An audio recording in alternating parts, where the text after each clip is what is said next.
প্রিয় ভাই সব, ইসলামে শুধু রাজনীতি আছে সেটাই বলে ইসলাম শেষ করে নাই।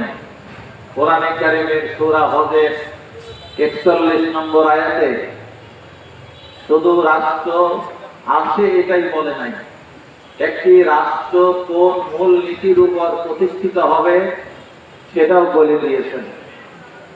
বিসমিল্লাহির রহমানির রহিম। আল্লাযীনা ইন মাক্কান্নাহুম ফিল আরদ আকামুস সালাত ওয়া আতাউস যাকাত ওয়া আমারু বিল মা'রুফ ওয়া নাহাউ আনিল মুনকার। আল্লাহ পাক রব্বুল আলামিন এই আয়াতের মধ্যে বলেছেন, আমি যদি মুসলমানদেরকে রাষ্ট্র ক্ষমতা প্রদান করি তাহলে তাদের চারটা কাজ। একটা হলো তারা নামাজ প্রতিষ্ঠিত করবে সেই দেশে। ২ নম্বর, যাকাত ভিত্তিক অর্থ ব্যবস্থা প্রতিষ্ঠিত করবে। ৩ নম্বর, তারা ভালো ভালো কাজ রাষ্ট্রে চালাবে।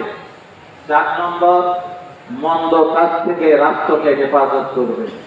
প্রিয় ভাই সব,